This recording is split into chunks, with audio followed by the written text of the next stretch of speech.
Hello, A Taste of AZ listeners. I am your host today, Luke Irvin, and I am very excited to say that we have finally made it to J&G for a podcast, sitting across from a legend of the Arizona industry. Why don't you go ahead and introduce yourself? Yes, for sure. Hi, I'm Jacques. My name is Jacques Qualin, and I've been at J&G Steakhouse for 14 years, since I opened it in 2008. So, yeah, I've been very fortunate to be around and to see this place evaluating and growing. I mean, that's and also it's a gorgeous place. I mean, well, we're located on the top floor of the Phoenician hotel. We have a beautiful view. I think we have one of the best view in town also. I don't think many people could disagree with that statement. No, yeah. I don't think so. I mean, I've seen many views, and on this one, I mean, you can see from east to west. I mean, that's amazing. Well, yeah, so the camera behind it is the view right now, and as you look at it, it is just a sweeping view. And the way you guys have it set up in here, it's designed, of course, so your attention kind of flows out that way. A lot of the tables are stationed looking out, and I think that's awesome because, you know, it's unique to dine with a view that really kind of lets you look at almost all of Phoenix. Oh, it's amazing, yeah. That's a lot of people come for the terrace. I mean, they want to be by the windows, especially we're opening at 5, so you can catch a little bit of the sunset. Yeah. It's really amazing. And also at night, I mean, the city illuminates, and it's totally different. I mean, it's a different ambiance. I mean, it's darker, and you see all the lights. That's a nice place to be, definitely. Absolutely. Ever since I was a kid, I've always been enamored with sunsets. And growing up in Arizona, it's one of the most beautiful places to view sunsets besides maybe Hawaii or somewhere like that. Oh, no, it's gorgeous. I mean, especially in fall, I mean, we're having the most stunning sunsets, definitely. Absolutely. So describe a little bit of the cuisine here and what your style is at J&G. Sure. J&G Steakhouse, as it is, I mean, it's a steakhouse. Sure. I mean, it's been created at the beginning in partnership with Jean-Georges Van Griechten back in New York City. It was a different group at the time. And what we thought of it, I mean, we wanted to do a new, not the classic steakhouse, but a steakhouse with French techniques and, a touch of Asian twist also.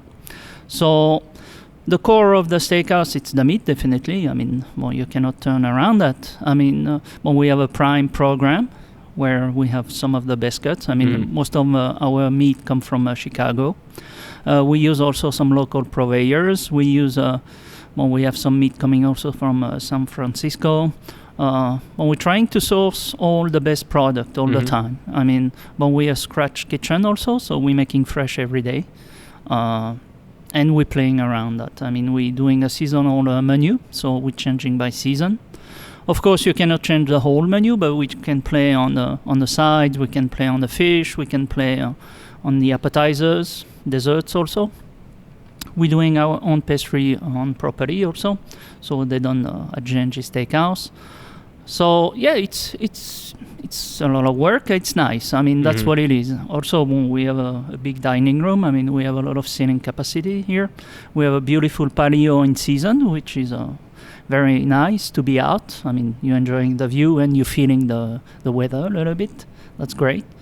And we have a lot of regular customers. I mean, after 14 years, I mean, we created a base of customers who keep coming back all the time. And that's what we're looking forward. And so in front of us here, we have 2 beautiful dishes. Why don't you describe what we have here as a little bit of an example of what you were just describing? One of them is a staple. I mean, that's our tuna tartare, ginger marinade and spicy radishes, and a little bit of chili oil. So it's the Asian style a little bit. I mean, it's an avocado with some graded tuna. I mean, we're sourcing the best tuna we can from, this one come from Hawaii. Okay. And we're using also some chilies and some gingers. We're trying also to use some local product when we can. So we're working with some farmers also. And we're doing all of that. On the side of it, I mean, you have a duo, so it's our grilled lobster with filet and butter also. That's a 12 ounces fillets. That's piece of meat. I mean, Mhm. that's Yeah. if you like protein. I mean, that's the way to Definitely. go. So it's nice and lobster come from Maine. They're fresh. They're flying every day, and that's a nice duo, I would say. I don't know if you noticed this, but I think a hawk heard you describing what is in front of us Yes, because he yes. just flew into the glass windows. That is pretty incredible. There is a That's giant amazing. bird right there. Yeah. Yeah. Well, actually, I mean, that's a company we have on property. Oh, really? That's pest management control, Uh-huh. and kind of also for the show a little bit. Absolutely. So they come here and they're flying the bird around the property. So to keep away a little bit the bird, because we have some terraces, Mhm. especially at the pool, and birds are very aggressive. Okay. And they come and they pick anything they can. Yeah. If you're sitting down at a table, the bird will come and almost pick in your plates. Wow. So Well, I can attest to the fact of not only the pest management, because that bird looks scary, but also the show of it. That was pretty incredible. That's not something I expected to see during this well, podcast. he's not as aggressive as he looks like. Yeah. You can also pet it a little bit. I mean, Oh, really? Yeah, the person in charge will walk him around and let it fly a little bit. Wow. So, yeah, it's nice. It's something. Well, if you make a visit here sometime soon, I hope you're lucky enough to see that crazy hawk that just flew up here. So anyways, jumping back into it. Sure. You mentioned a few times that you try and source from local purveyors. Is that something you can dig into a little bit more, maybe who you're using and what you're looking for? Sure. Oh, we're using McClinton for Mhm. produces. We're also getting our bread from Noble Bread, Okay. which is fairly new, but he's doing a great job. Mhm. We like his bread, definitely. We're trying to source also some meat from Yuma. Some, Okay. What else? Also dairy crow we use. Okay. Yep. We're trying, we're getting some spices like from Cottonwood, I mean Mount Hope. Sure. So we're trying to work with everyone. I mean, there's different farms, of course, but the product, I mean, the problem is the city and the weather. I mean, that's the thing. I mean, after a while, I mean, of course, when it gets too hot, it's harder to grow something here. Sure. So that's the thing. Also, we're getting all the fish from the East Coast. Enfin, some from the East Coast, from the West Coast too. Washington State, we're getting our oysters. Some oysters we're sourcing also in Maine or, all the coast and there. So I want to dig into your history a bit, but before I do that, I got to ask, is there something on the menu that is your favorite item or something that really excites you even to this day? Well, I like fish, surprisingly. I mean, I'm working in a steakhouse, but I love the meat, definitely. I'm a fan of fish too, so I like a lot of fish. But right now we will work with local Alaskan halibut also. Okay. So I was working on the dish, designing it a little bit. So that's going to be on the menu soon. Right now we have a Chilean sea bass also. Well, we're doing salmon, we're doing scallops. I love scallops. I mean, that's a great dish. Mm. Well, don't get me wrong. I mean, the meat is the best. I mean, we have a very nice score 9 Wagyu. Okay. It's tenderloin. I mean, it's like butter. I mean, melt in your mouth. This thing. It's not as expensive as some A5. We're doing A5 once in a while also, definitely, coming from Japan. Beside that, I mean, I would say the ribeye is one of my favorite cuts, definitely. Okay. So now I'll take a big tangent. Tell me a little bit about growing up. Was cooking something that was always in your life, even as a child? Yes, it was. I was really influenced by my mother.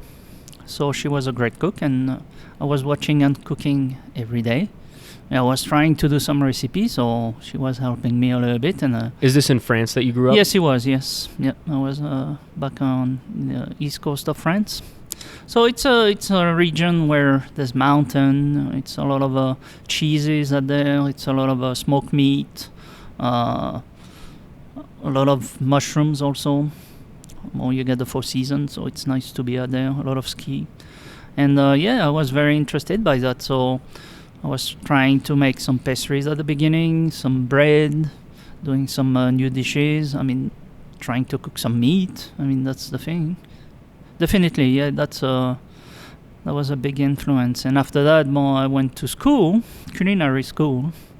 In France, it's a program. I mean, it's called the CAP, and that's a 2-year program.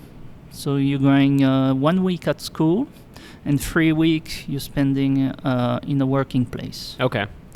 So you do that 2 years, and after you graduate. So it's a little bit more extensive than the program they have here now. Mm-hmm. It's more on the cooking side, definitely. So when you look back at growing up and having your mom cooking for you, is there a dish that particularly stands out that you kind of reminisce on and maybe wish you could have her make it today? There's a few of them, actually. I mean, she was doing some great raviolis. That was for sure. That was something I really love.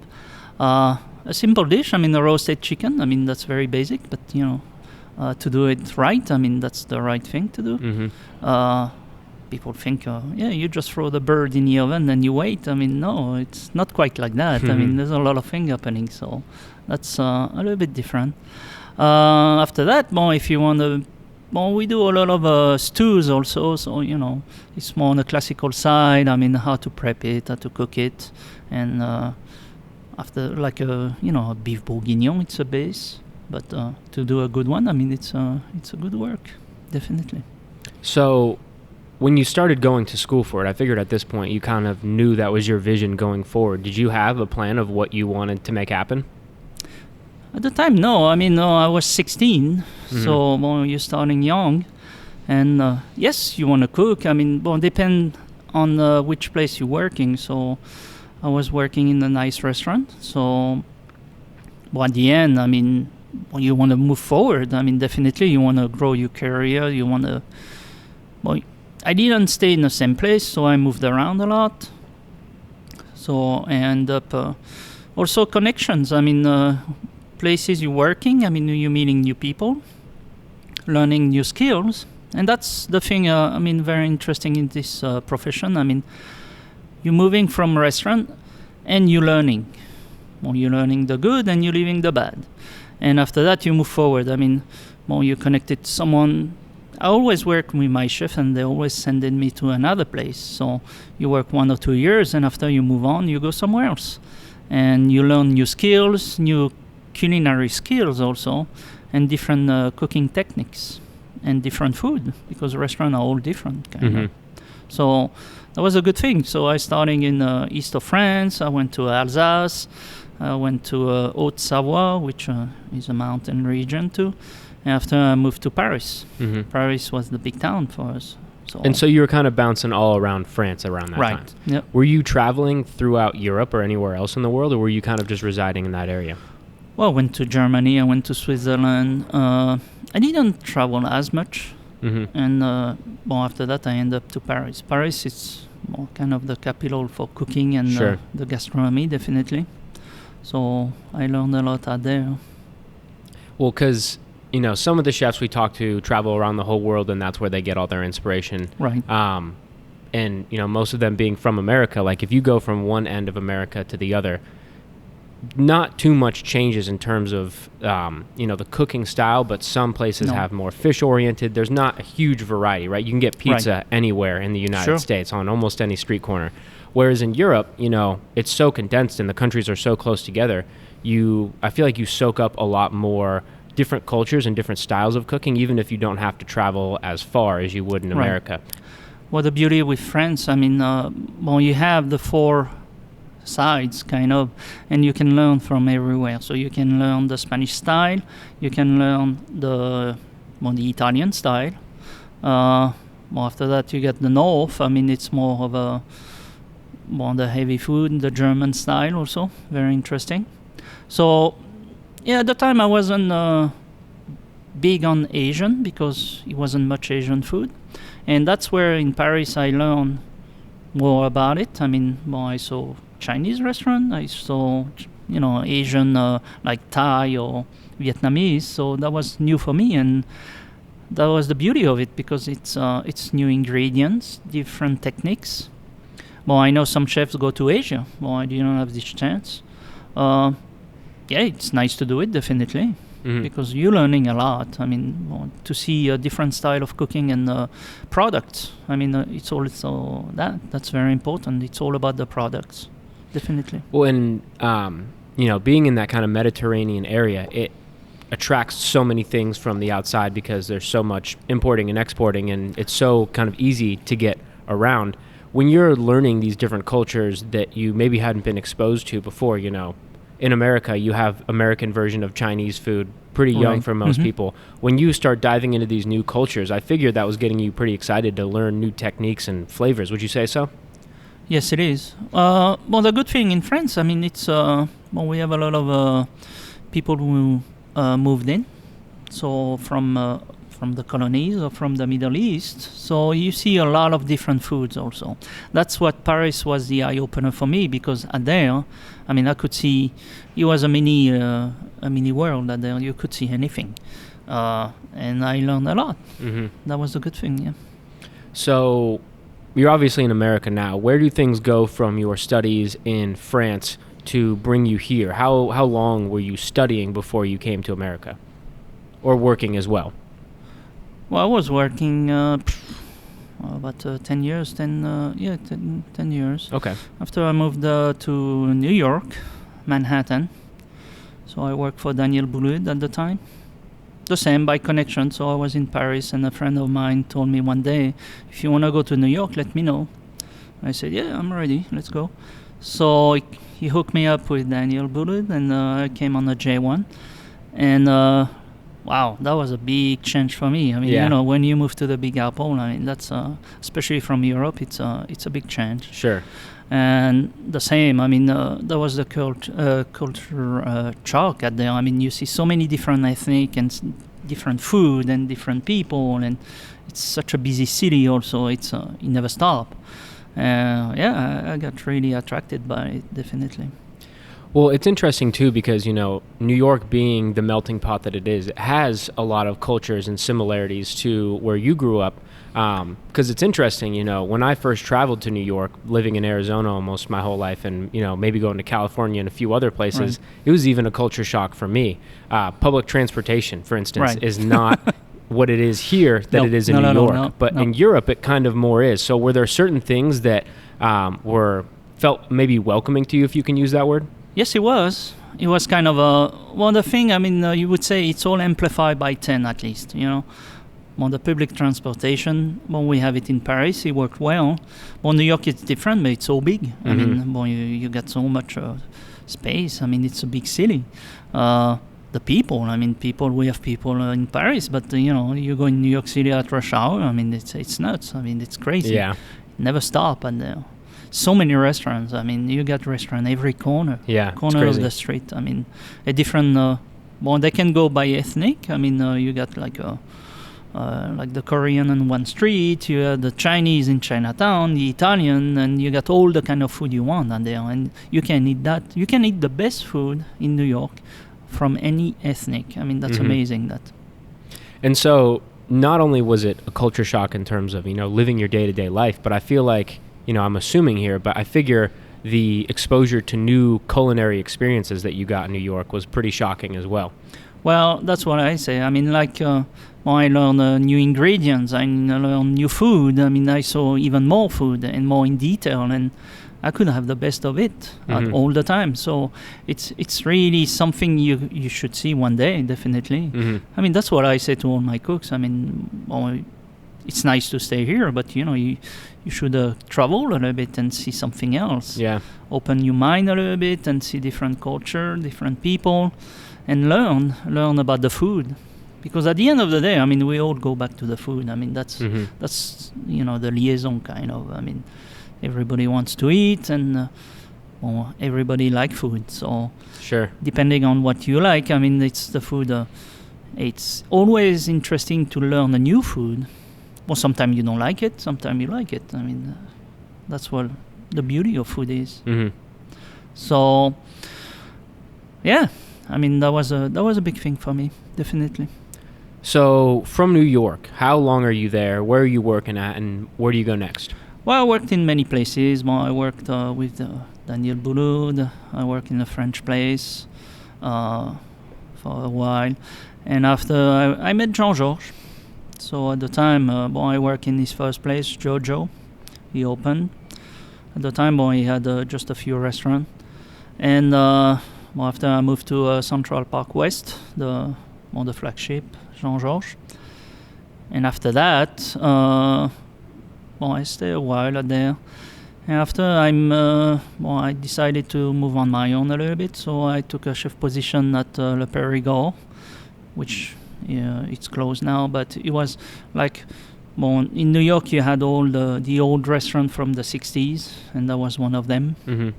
Like La Grenouille, you get the Périgord.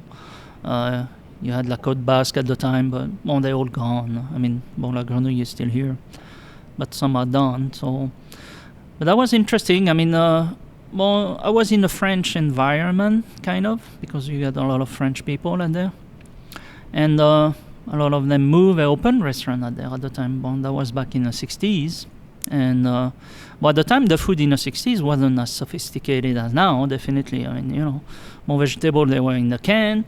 Most of the time, products were frozen. They use a lot of frozen fish and all of that. It was some fresh one, but speaking with those chefs from the time, I mean, they told me, I mean, it was different. And after, the food started to evaluate and change. I mean, it was more market. People were more into, different trend of food changing. I mean, more on the light side. After we stopped cooking like heavy style, I mean, cream everywhere, butter everywhere. I mean, still some people do it. I mean, there's nothing wrong with that. I mean, I'll take it either way. Yeah, but at the end, now people look for lighter fare and are more conscious about their health too. So it's nice to see, and it make you change a little bit because you have to follow some trend. I mean, sure. You can do whatever you want, but at the end of the day, you want to do whatever the guests want. Yep. And if you want to still attract them, you have to follow some ideas who are there, and you have to do it. So you adapt your kitchen to it, you adapt your style to it. Your style is your style. I mean, you cook the way you want. But at the end of the day, instead of putting a pound of butter in a sauce, now my thinking is, maybe I should light it up a little bit. I mean, I do some try and I see if it works, if it tastes better. And being more healthy, it's nice. But now also you have to be very conscious of allergies. I mean, that's something, 30 years ago, I mean, nobody was talking about allergies. I mean, the only one I knew, was peanut allergy, and that's it. Now it's allergy everything. So it's not even a day without someone being allergic. So it's very important for us because you're not here to make the people sick, definitely, sure, or sicker than they are. So we have to be very cautious of that. I mean, it's a lot of communication. It's a lot of making sure of the cross-contamination, the product you use. You have to have a really good knowledge of your product. So it's very important that too. So as you're kind of going through this change in culture and innovation that's bringing better product, fresher product, more exciting product, maybe you would say, right, is that difficult for you, or is that something that you maybe saw as more exciting, that you were maybe being challenged a bit? Well, in New York City, it was very easy because you could get anything in the world, just shipped out there. Arizona, it's a little bit more complicated because we're depending on the California market.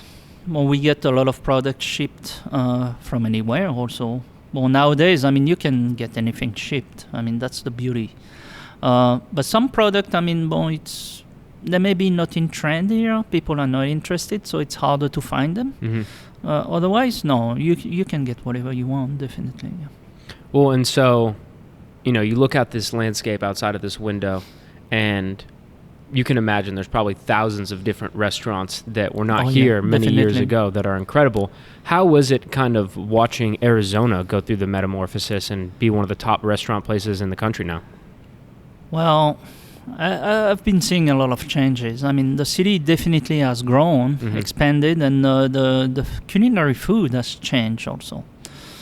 I mean, at the beginning, I mean, steakhouse, it was some definitely, but it wasn't as many as now. So the competition got bigger.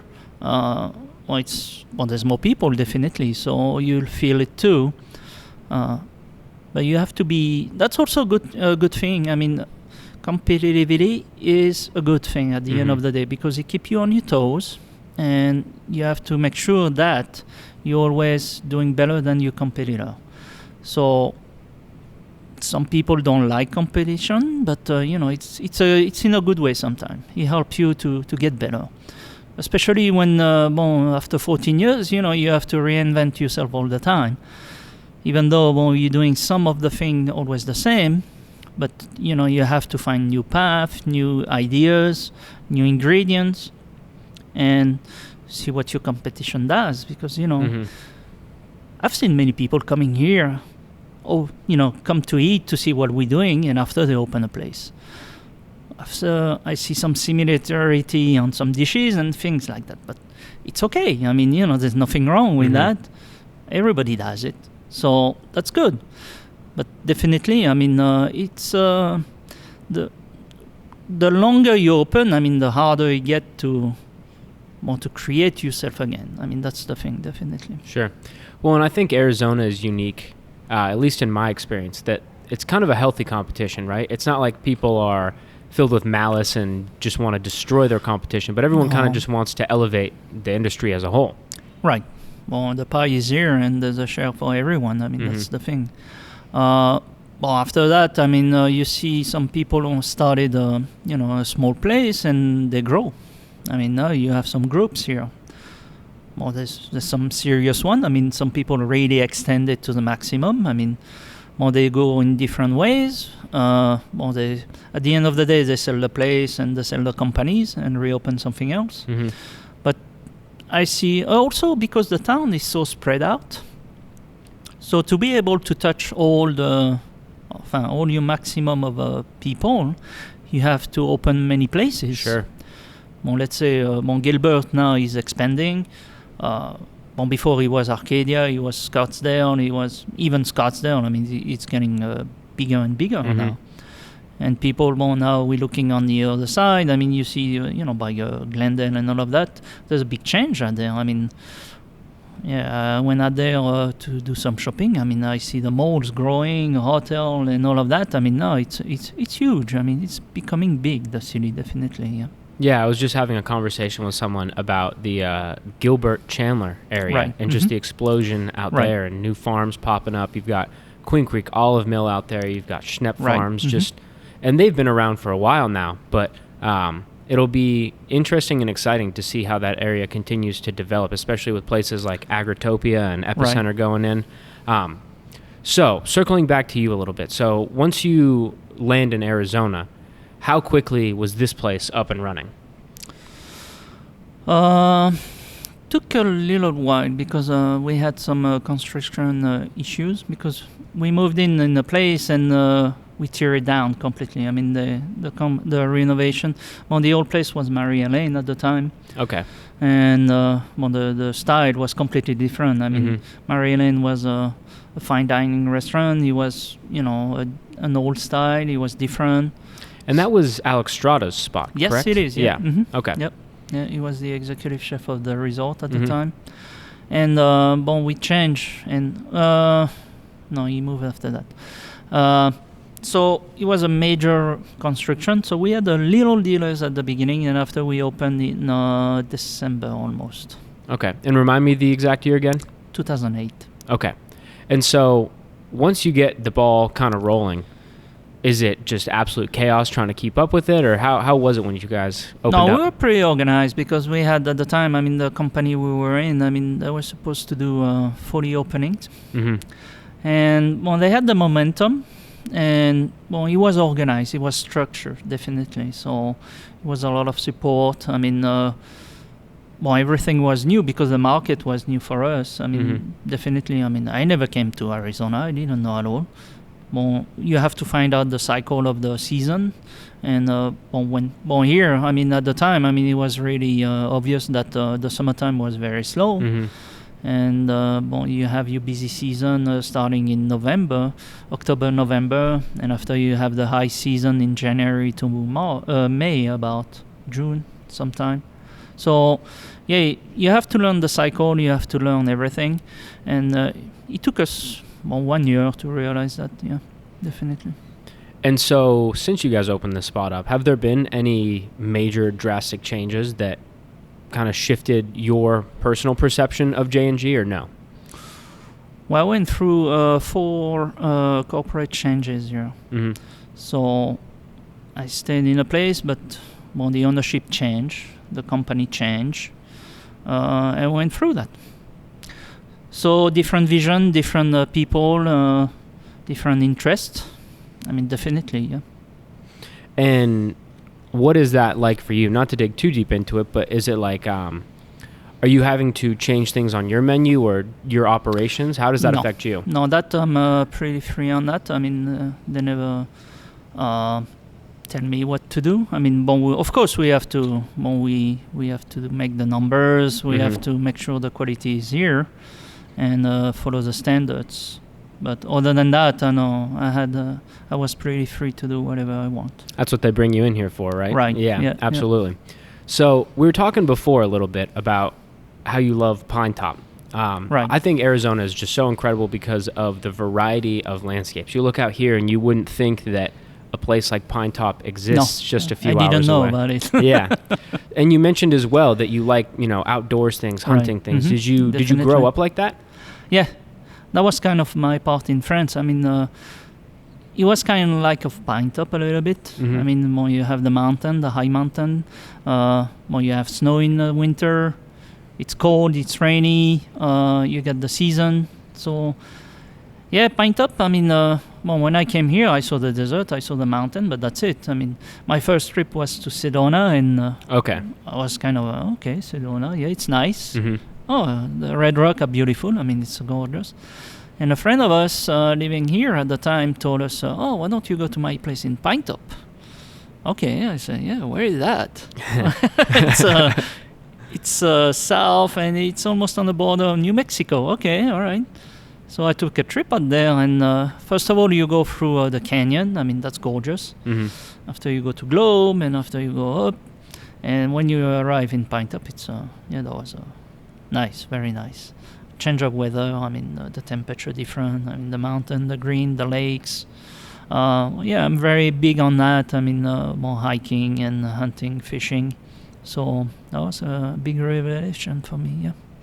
Well, and that's interesting because being in an area like Phoenix, I feel like that almost feels nothing like where you grew up. Where it sounds like when you go to an area like Pine Top, something kind of resonates for you and makes you feel at home a little bit.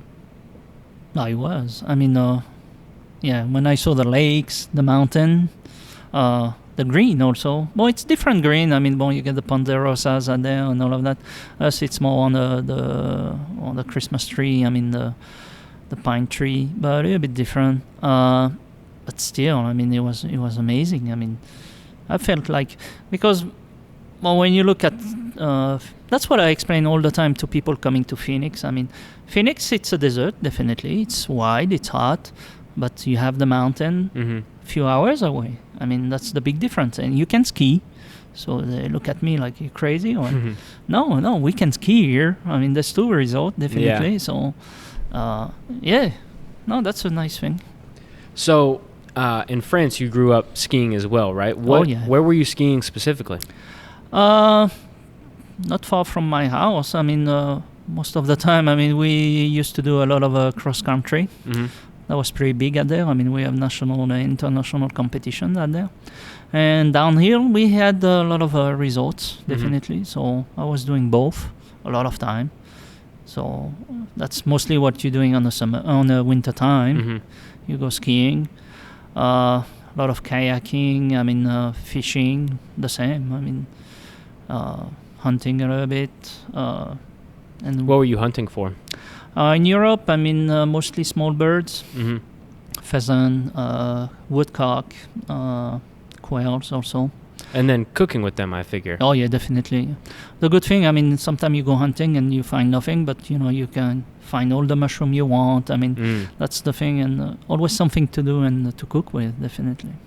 Well, that's a really intimate way to kind of begin building your fundamental cooking skills, right? Is to be not only,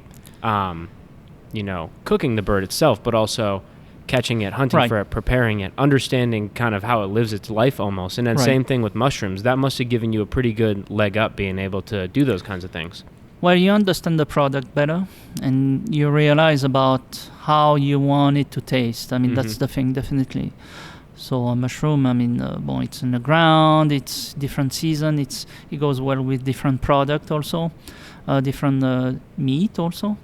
The same for the meat. I mean, when you shot your bird, and after you have to clean it and prep it. I mean, that's a big, nice process to do, and you understand better how to make it taste better. I mean, that's for sure.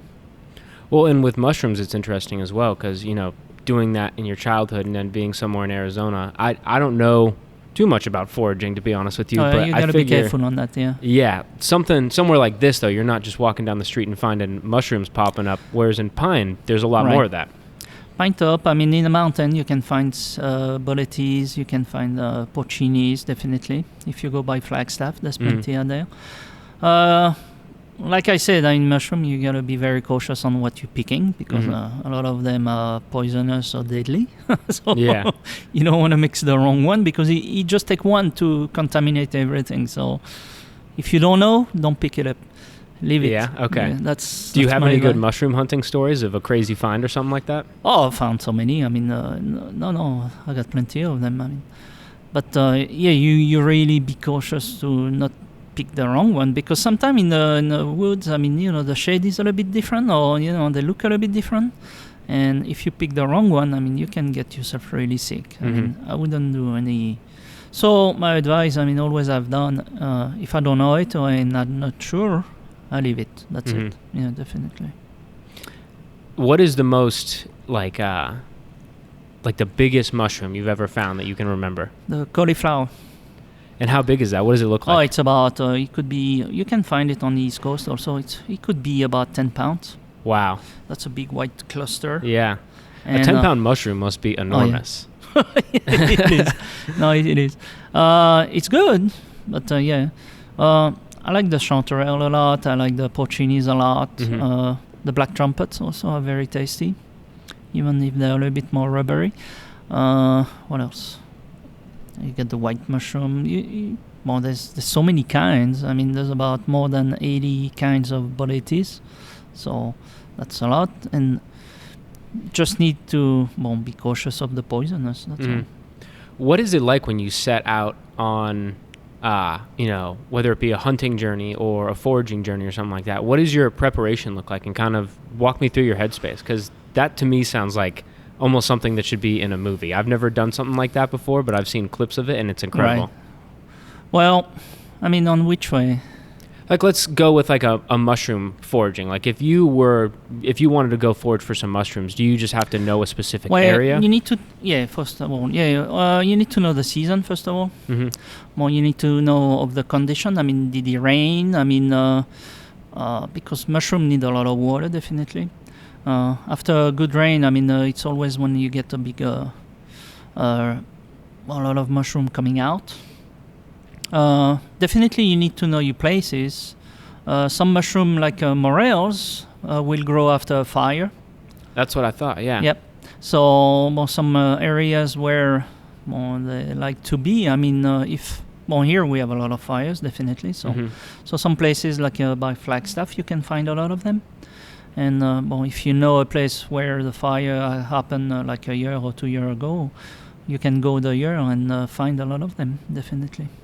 Yeah, mushrooms are a pretty incredible ingredient because the variety in looks and flavors and the fact that some can look like they would be delicious and kill you and some are the exact opposite. They maybe don't look crazy exotic, but they taste absolutely delicious. Right. So with hunting, like when you're hunting in Arizona, I figure you're hunting for different things than you were back in Europe. Oh, definitely. I mean, here it's an eye-opener. Different species. Actually, I draw a tag for elk this for September. So that's big for me. I mean, I love it. It's a big animal. So you're talking about 400 pounds of meat when you come back. So first of all, that's a big preparation. I don't have too much time to scout. So since I'm working so much, so I usually hire a guide. So I know a lot of guides who became friends. It's easier this way, so it takes just the scouting part away from my trip. But the hunt, I mean, it's a big thing. I mean, definitely. Yeah. That's a very symbiotic relationship, right? Someone who can find delicious wild game and someone who can cook it very well. I figured they're not too upset being friends with you, huh? Oh no, they love me, definitely. Yeah. So, like when you do get a giant elk, obviously, like you said, you have tons of meat to deal with. How do you personally like to prepare it? Depending on the part. I mean, that's more, more you get the loin, the strips. I mean, more definitely those things are really nice on a grill. I mean, the simpler the better. Sometimes. I mean, there's no need to hide the taste. That's the thing. Well, after that, you get the roast. I mean, you get all the trimming. You can do sausages. I mean, all the jerkies, there's so many parts. I mean, it's a lot of meat. I mean, that's the thing. Well, it took me a day just to process it. I mean, I like to process it myself. So, yeah, that's a lot of In America, depending on where you grow up, at least for me personally, my dad didn't hunt, but we weren't eating, like wild game sausages and things like that. No. Is that similar to how you grew up because you were hunting back then? No, it was my region is very famous for sausages. I mean, we do a lot of smoked meat also because we have the pine, I mean, the trees. So there's a lot of that, so I'm used to that, definitely. I mean, I grow in there. I mean, I brought a couple of items like Comté cheese. I mean, that's a cheese from my region. It's very nice. It's kind of on the Swiss cheese, but very different flavor, different aging also, and also the milk. Big difference on the cows, where they're growing, what they're eating. That's all about that, yes. Well, this was a fantastic conversation. I appreciate you sitting down with us for sharing your story and what's going on here. What is going on at J&G? Is there anything new that's in the mix right now? Are you releasing any new menu items or anything like that? Well, we just switched to the spring menu a while ago, and now we will work for the summer menu. So we're working on different dishes like a tomato salad with a nice basil emulsion. There's a couple of things working, definitely. Yeah. Do you guys age your meat, right?